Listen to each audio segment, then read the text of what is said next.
Hari Om. In our earlier sessions, we were talking about the association rule mining. In the association rule mining, we have discussed what is association rule mining. Then we talked about how a problem can be represented or defined for developing the association rules. And then we talked about how the problem can be decomposed into two subsections for generating the association rules. Then we talked about what are the different algorithms available for the frequent items, for the frequent item sets to be generated. Because if you want to generate the association rules, you need to have the frequent item sets. So based on that, we first talked about what is association rule. We know that association rule learning is nothing but a rule-based machine learning method, and it is actually used for discovering the interesting relations between variables in the large database. We have seen whether a bread is related to a butter, whether bread is related to jam. These kind of interesting relations between variables in a large database can be discovered using the rule-based machine learning method. And it is actually intended to identify the strong rules. We are not interested in the rules which will not be helping us in decision making. Instead, we are going to identify or find the strong rules which can be discovered in the database, which will help us in making the decisions in the business functions. That is the main objective of having the strong rules. So here the association rules is intended to identify the strong rules, and which will be discovered using some kind of interestingness, or you call it as the measure of interestingness, which we have already seen as the support value and the confident value. So these are the two measures we are going to use to identify the strong rules. And based on the concept of strong rules, we have seen Rakesh Agarwal and Thomas and Arun Swami actually introduced association rules for discovering the regularities between the products in large scale transaction data recorded by point of sale systems in the supermarkets. Because we have seen the association rule mining is completely based on the market basket analysis. So the market basket analysis was introduced as one of the very interesting paper in a conference by these three authors, research scholars. Now here the association rule has been defined something like this. You will have set of items on the left hand side implies set of items on the right hand side. So this is the format of association rule which we have already seen. So if this kind of association rule is found in the sales data of a supermarket, this indicates that if a customer buys onions and potatoes together, he is likely to buy the burger meat also. So that is what it implies here. This set of items implies that the customer buys these items, then he is likely to buy this particular item also. So this kind of information, say for example, if I say bread, butter implies milk. If I say bread, butter implies milk, then it says that if a customer buys bread and butter together, he is likely to buy, or he will also buy milk in the purchase. So this kind of information can be used as the basis for decision making about the marketing activities. So what kind of marketing activities? Say for example, product placement or the layout, arranging the layout of a supermarket, or if you want to hike the price of a particular product, promotional pricing, or you want to give some kind of discounts or offer in the supermarket, in all those things we can use this kind of rules as the base for decision making. So this is what the whole idea behind the association rule. Now the question is, if I want to develop this kind of association rules for my database, what I need to have is, I need a larger transaction database as the input. Then the transaction database will be given for an algorithm for generating the frequent item sets. Then these frequent item sets will be given as the input for the second part of the algorithm for generating the association rules. Then we will be generating the association rule as the output. So the input for association rule mining, so this part, right, so this two algorithms combined together, these two algorithms combined together can be called as association rule mining. So what we are going to do here, the input for the association rule mining will be the transaction database, and the output is going to be the association rules. Now here the algorithm for generating the frequent item sets we have already seen.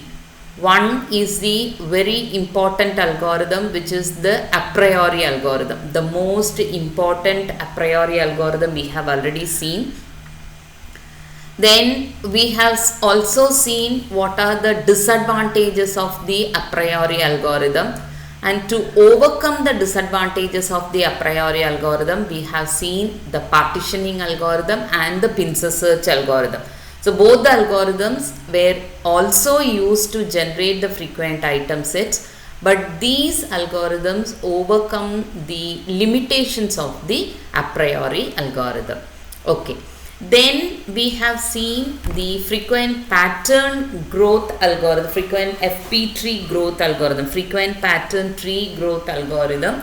So in the FP tree algorithm, again one of the limitations of the a priori algorithm was also overcome, because in the FP tree algorithm what we do, the entire transaction database, this transaction database will be represented as the FP tree, which is a very compact version of your database. Then from the FP tree we will be generating the frequent item sets. So the question here is, once you have generated the frequent item sets, how we are going to generate the association rules? That is the very interesting part here, which we will be discussing now.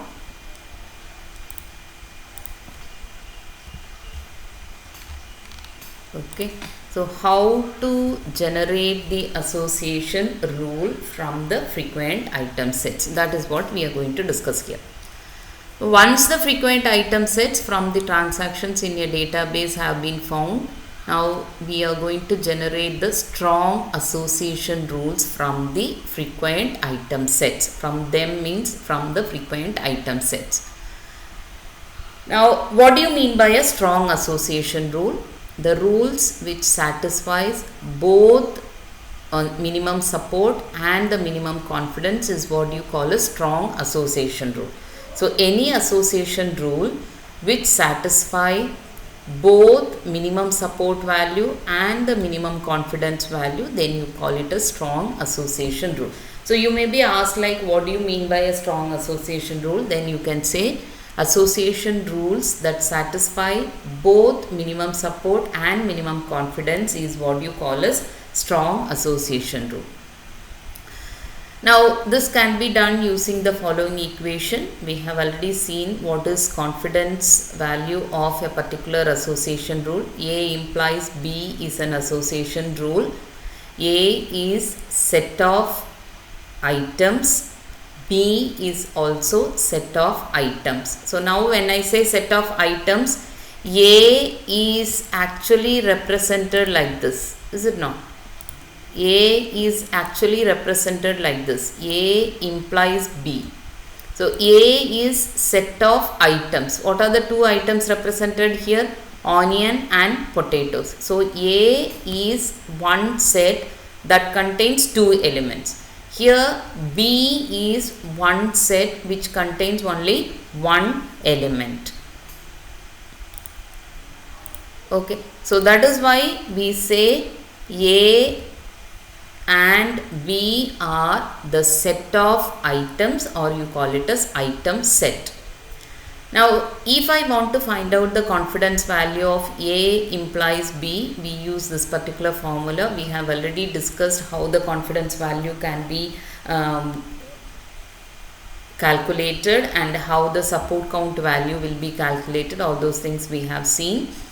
And the confidence value of A implies B is nothing but the support count value of A union B, A and B together, divided by the support count value of A. This is how we calculate the confidence value. So the confidence value is nothing but the conditional probability. P is probability of B with the condition over A. So this can be called as a conditional probability, and confidence value is nothing but the conditional probability. That means what is the probability of B if A occurs. That is how you might have studied the conditional probability in your statistics paper. So there the conditional probability is defined as the probability of B if A occurs. The same way here also it implies if A is purchased by a particular customer, he is likely to purchase B also. So what is the probability of B if A occurs can be called as the confidence value. So based on this equation, the association rules will be generated as follows.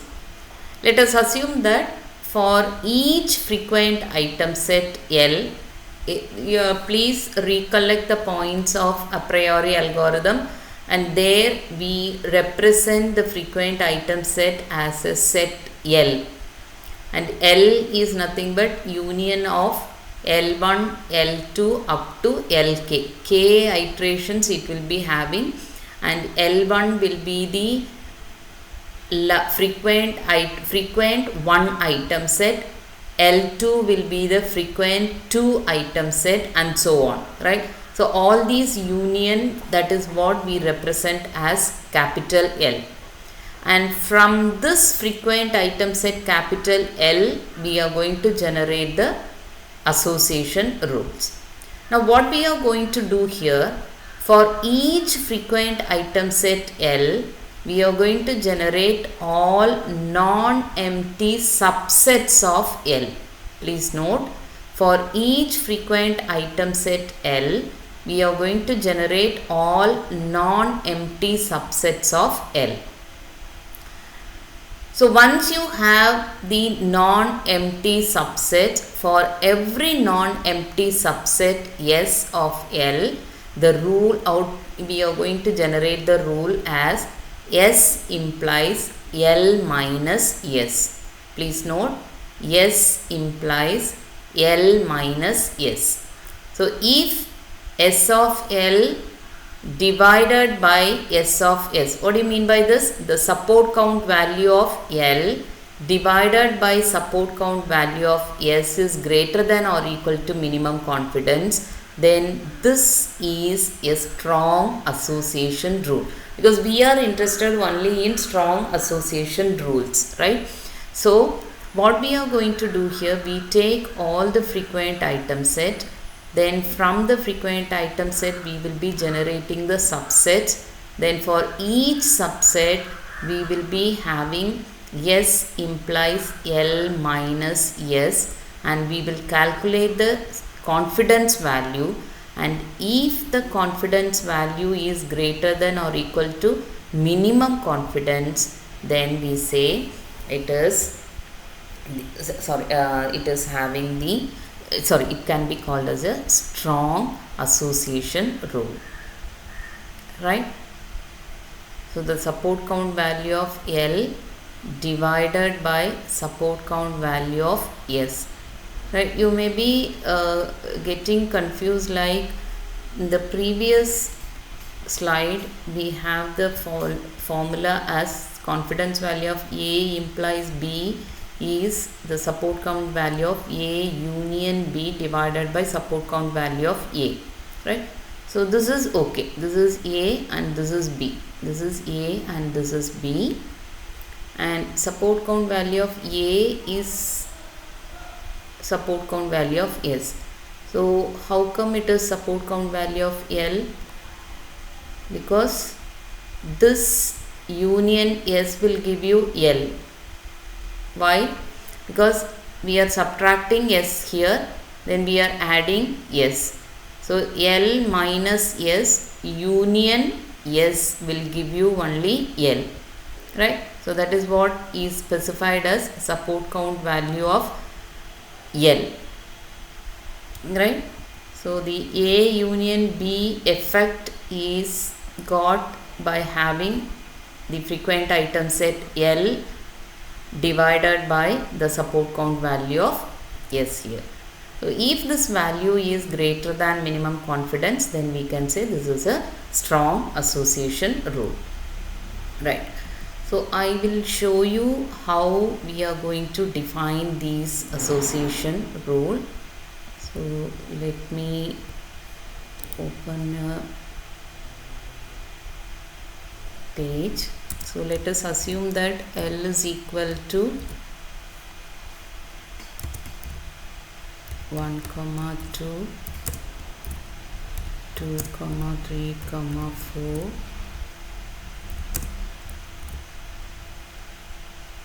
and 3, 5.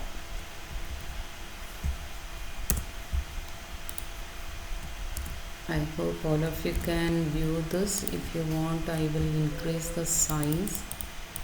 Okay, so let us assume the value of L. This is the value of L. Okay, now, so what the condition says here, I need to, for each frequent item set L, generate all non-empty subsets of L. Non-empty subsets of L. So what are the non-empty subsets of L here? 1, 2 is a non-empty subset. 2, 3, 4 is another non-empty subset. 1, 3, 5 is another non-empty subset. So I am going to represent this as S, and this is S, and this is S, right? So in the first iteration, S is equal to 1, 2. Okay. Now what I have to do? Non-empty subsets. So for every non-empty subset S of L, I am going to output this rule, right? What is that rule says? S implies, so the rule is to be defined like this: S implies L minus S. So what is L? S here? 1, 2 is S. 1, 2 implies the rest of the items. Here the rest of the items, right? What are the rest of the items? 1, 3, 5, then 2, 3, 4. 2, 3, 4. So this becomes one rule, right? So this is rule number 1. Okay. Then what is the next rule? Rule number 2 will be, so this time I am going to consider this as S. So this is going to be yes. So I will have S implies, then L minus S. So removing this, I will get this and this. So I will have 1, 2, then 1 comma 3 comma 5. Okay, so this is rule number 2. Then I will have rule number 3.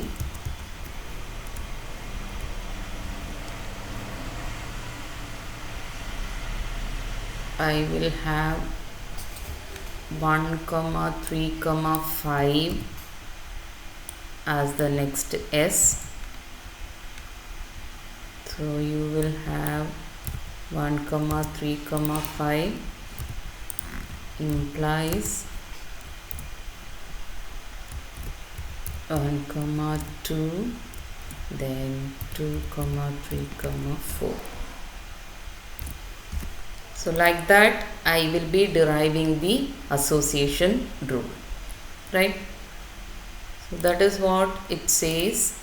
For each frequent item set L, generate all non-empty subsets of L. For every non-empty subset of S of L, output this rule. Okay. So this is one way of generating the association rule. Okay. Now another way is what I am going to do. For each item set also I am going to, this is, I have considered it as an entire item sets. Okay. Now what I am going to do, I repeat the same for this empty, non-empty subsets also. Not only like this, I will consider each non-empty subset. Okay. So let me take 1, 3, 5 as the first item set, and let me call this as L, right? I am going to take this frequent item set. Then for this frequent item set, right? So in some textbooks you may be finding the earlier way of generating the association rules, right?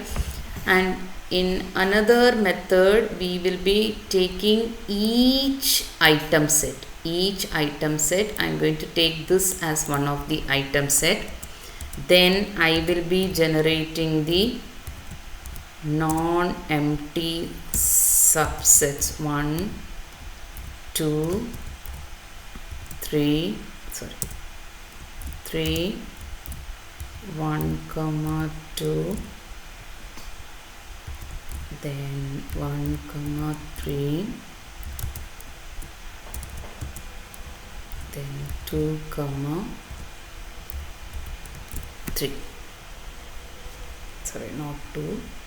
It is actually 5 and 3, and this is going to be 5, and this is going to be 3 comma 5. Okay.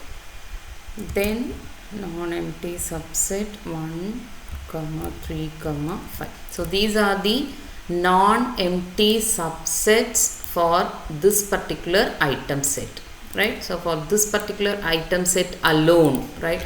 Earlier we have considered all the frequent item sets of L. Now what we are going to do, we take each item set. I take each item set and I am going to call it as L, and for each item set I am going to find out the non-empty subset. So these are the non-empty subsets of L. Then what I do, I repeat the same process here. This particular rule I am going to use, and rule 1 will be 1 implies L minus S. So that contains all these item sets. Okay.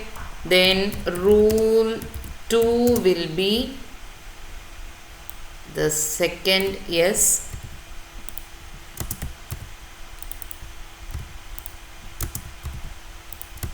Then all these except 5.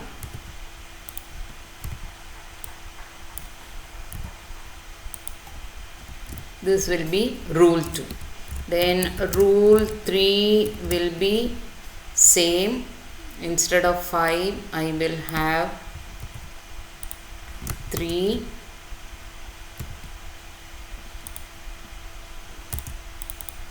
implies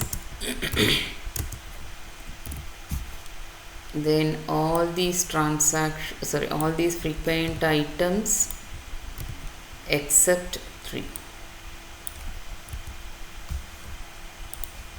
Okay, then rule 4 will be, now this time I am going to consider this 2 item set. So take the 2 item set implies all these item sets except 1, 5.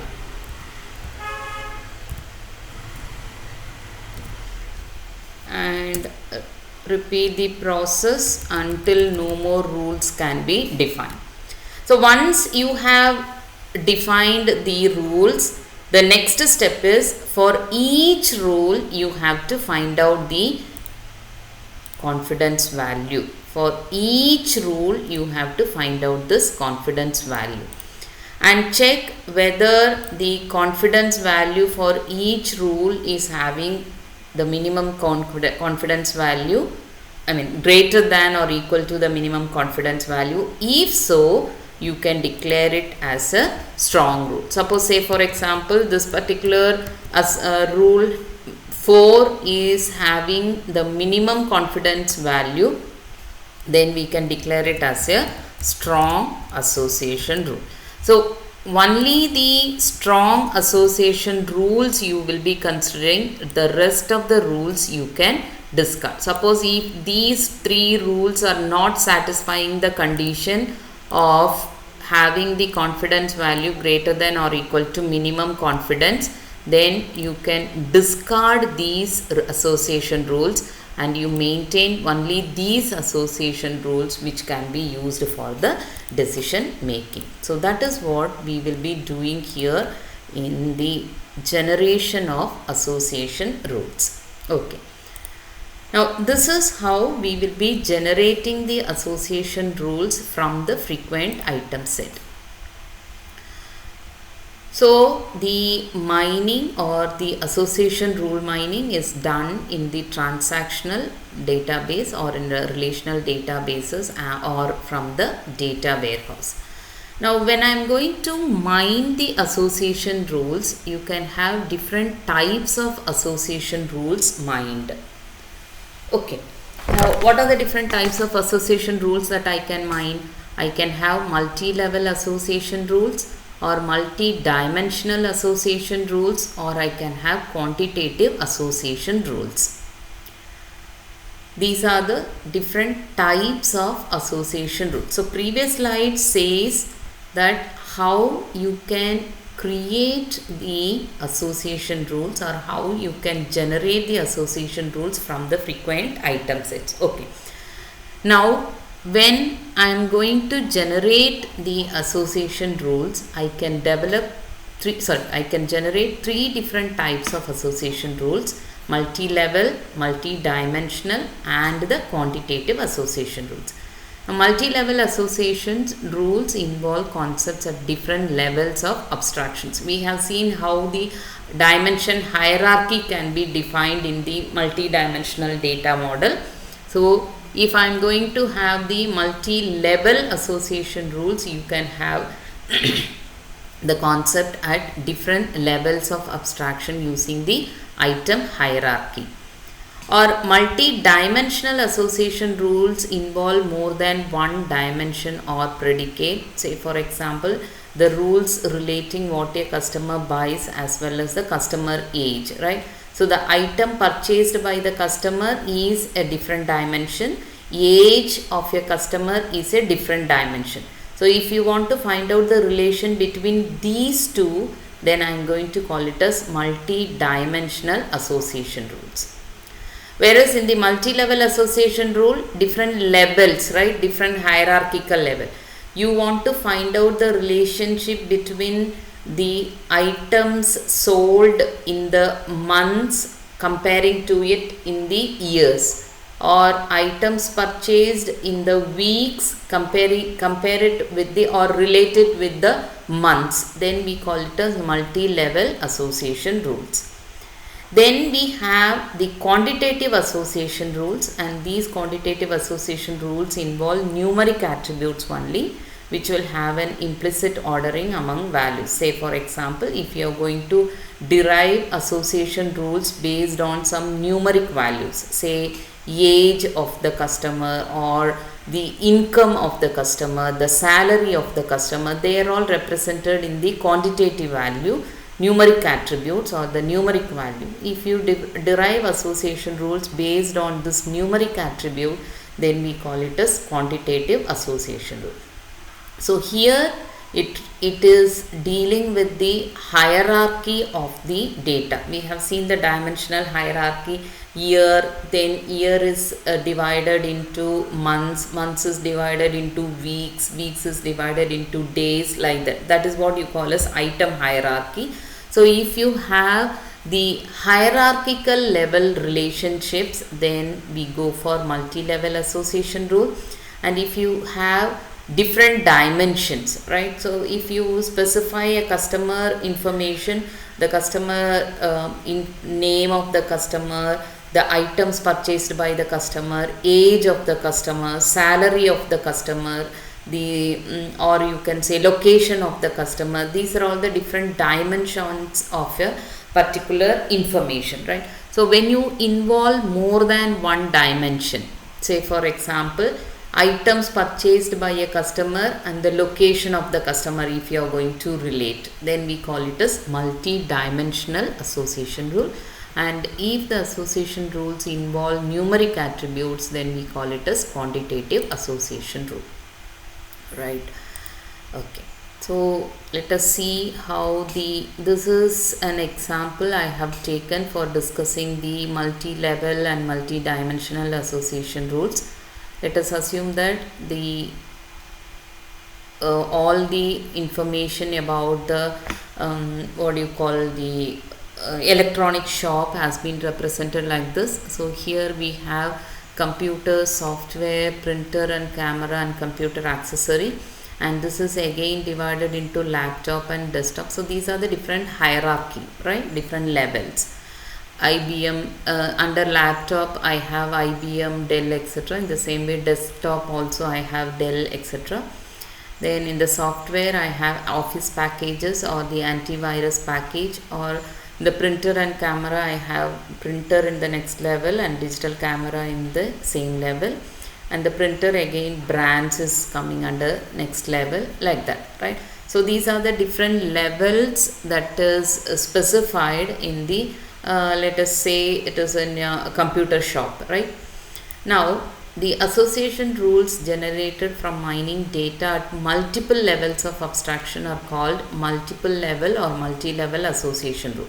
So here what I am going to do, I am going to check X is a variable representing customer who purchased the item. So Mr. X purchased digital camera, whether he will buy HP printer also. Now if you take digital camera and HP printer, digital camera is in this particular level, HP printer is coming in the next level. So in different levels of the hierarchy you are going to find out the relation. So whether the customer X purchases HP printer if he purchases digital camera. So that is what this association rule says.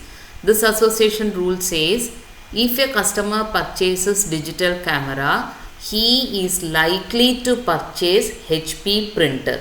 Now if you see the items here, digital camera is in a different level and HP printer is in different level.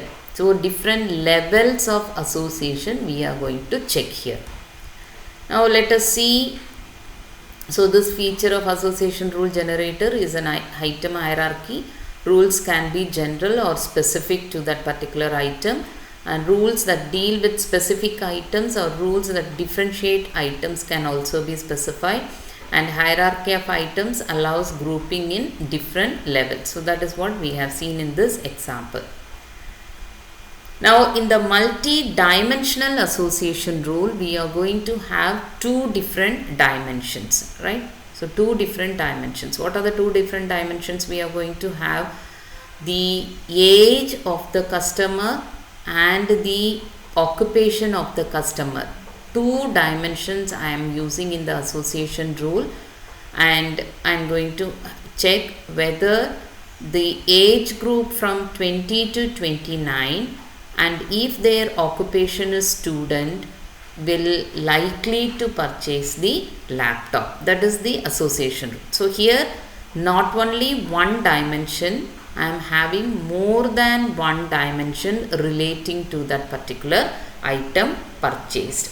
So here it contains three predicates. Three predicates means three dimensions. What are the three dimensions? Age is one dimension, occupation is another dimension, and buying the item is another dimension. So each of which occurs only once in this particular rule. Then I call it as multi-dimensional association rule. Then the last one is the quantitative association rule. So two quantitative attributes on the left hand side of the rule and one categorical attribute on the right hand side of the rule here, right? So that is two quantitative attributes and one categorical attribute. You can observe here I am having age, which is a quantitative attribute, income is another quantitative attribute, and I specify a categorical attribute. So here it says if the age group of the customer is 30 to 39 and if the income of the customer is 42k to 48k, he is likely to purchase a high definition TV or HD TV. And here the association rule on the left hand side, both the values are here quantitative attributes. Whereas here if you observe, this is not a quantitative attribute. This is a quantitative attribute, but this is not a quantitative attribute. This is a categorical value. But here both the attributes are quantitative. So we call this kind of association rules as the quantitative association rules, right? So an association rule is of the form C1 implies C2, and where C1 and C2 are conjunction of conditions, and each condition will have Li equal to V, or Li is a subset of lower value and the upper value. This is a range represented. So when I say Li is equal to V, it is a categorical attribute. So this is what is given here. So Li is equal to laptop, Li is equal to students. So this is the condition, right? So the Li is the item value, and this item value will be V. V specifies it is going to be a categorical value. Whereas if you see here age, I am representing it as 30 to 39. So 30 is the lower limit value, 39 is the upper limit value. So the Li value will be any value between the range lower value to upper value. So that is why we say C1 and C2 will be generally the conjunction of conditions, and these conditions will be based on a categorical value or it may be a range. And so this is how the association rules are specified. And the last and very important point that we have to specify here is the negative implications are not found using the support and confidence value. The support and confidence framework does not work well. This is not well, it is well if the correlation is appropriate measure. So if the support value and confidence value is not your actual measure, but you are going to have it as an appropriate measure, then obviously the association rules generated will give some negative implications. That is why it says negative implications cannot be found simply by using the support value and confidence value. Why we say this particular point is, suppose if your database is not having the correct input, then obviously the support count and the confidence value will not give you the correct measure, or it will not give you the correct association rule. That is why we say negative implications cannot be found using simply support confidence framework, because it will not give you the actual measure. It is going to give you only the appropriate measure. So if the support confidence value is going to give you the appropriate measure, then obviously negative implications cannot be found. Now, for example, ഇങ്ങനെ ഒരു condition നമ്മൾ പറഞ്ഞിട്ടുണ്ട്. കണ്ടീഷനിൽ പറഞ്ഞിട്ടുള്ളത് 30 to 39 age ഗ്രൂപ്പിലും 42K 48K റേഞ്ചിലുള്ള income ഉള്ള ഒരു person may try to purchase the high definition TV. So this is the association rule we are going to derive. But if this particular rule is not giving you the actual measure with the support and confidence value, then obviously you may be missing this particular condition in your association rule, and you may not make a decision based on that association rule.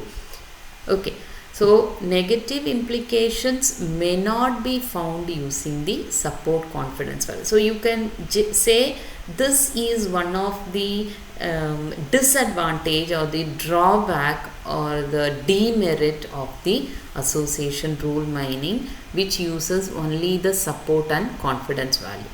So apart from the support and confidence value, we have other measures also. Lift is one of the measure which can be used. So use all those measures to specify whether the association rule can be used for the decision making or not. So this is what we have to understand here in the association rule mining from the frequent item sets generated using the a priori, princess search, FP tree algorithms and so on, right? So that is all about how the association rules can be generated.